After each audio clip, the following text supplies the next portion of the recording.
요건 어떻습니까? 최재형 전 감사원장의 국민의 삶을 왜 정부가 책임지냐라는 발언이 지금 계속 논란이 잦아들지를 않고 있어요. 저는 지금 이 정부의 목표 중에 문제가 있다고 생각하는데 국민의 삶을 책임지겠다라는 그러한 정부의 이거 굉장히 위험한 발상입니다. 국민의 삶을 국민이 책임져야지 왜 정부가 책임집니까? 국민의 삶을 정부가 모든 삶을 책임지겠다는 게 바로 북한 시스템이거든요. 그러니까 국민의 삶을 책임지는 정부가 아니라 정말 국민들이 자기의 역량을 마음껏 펼 수 있도록 판을 깔아주는 정부.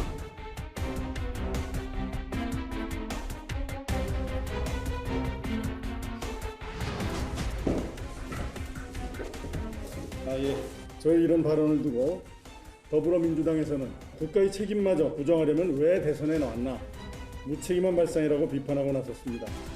모두 제 발언의 취지를 호도하거나 오해하신 것입니다. 이게 자칫 들으면은 오해를 할 수 있고 또 비판을 하실 수가 있어요. 네. 근데 이제 그겁니다. 이분은 정말 정치권 밖에서 정치를 바라봤고 또 국가의 역할, 정부의 역할에 대해서 생각을 많이 하신 것 같아요. 근데 이제 그거죠. 지금 중요한 것은 이렇게 보는 겁니다. 정부가 할 일은 사실은 경쟁할 수 없는 분들, 그다음에 사회적인 약자, 소외계층, 혼자 일어설 수 없는 그런 분들에 대해서 확실하게 더 도움을 주고 그다음에 모든 국민들에게는 자율적으로 살아갈 수 있는 기회를 주고 권한과 권리를 주고 그런 여건을 만들어줘야 되는 거지. 국가가 개인 삶을 책임진다? 이것은 아니라는 겁니다. 근데 지금 이제 문재인 정부는 보면은 국민의 삶을 책임지는 국가라고 하는 대국민 보고서도 만들고 그랬어요. 근데 이것은 굉장히 위험할 수가 있습니다. 다른 쪽에서 보면은 국민의 삶에 계속해서 간섭하고 통제하고 기업 활동에 있어서 규제를 가하고 방역 체계도 굉장히 말이 안 되는 그 방역 시스템이에요. 이렇게 가서는 안 된다는 거예요. 그리고 지금 정부는 너무 큰 정부입니다. 모든 것을 할 수 있다라고 생각하고 돈을 그냥 모든 국민에게 똑같은 돈을 뿌려대는 선거를 사실은 또 하고 있지 않습니까? 이렇게 그 정부의 역할이 커져서는 안 된다는 거죠.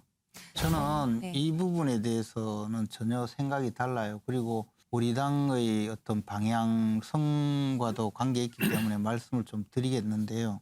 국가가 국민에게 자율적으로 그 자기의 인생을 결정할 수 있게 만들어주는 것도 그것도 마찬가지로 정부가 국민의 삶을 책임지는 거예요. 근데 왜 정부가 국민의 삶을 책임지느냐라고 이야기하는 것은 정말 저는 저런 생각과 지금 말씀하시는 이 경쟁사회를 통해서 우리가 앞으로 더 건전한 방식으로 더 미래지향적인 방식으로 사회를 이끌겠다는 것이 전혀 다른 이야기가 아닌데 왜 저렇게 표현을 할까? 거기에서 문제가 있다는 거예요. 표현에. 똑같은 이야기도 예를 들어 우리 사회에 범죄가 없도록 만들어주겠다. 여성들은 밤늦게 집에 올 때 뒤를 꼭 돌아보지 않도록 만들어주는 것.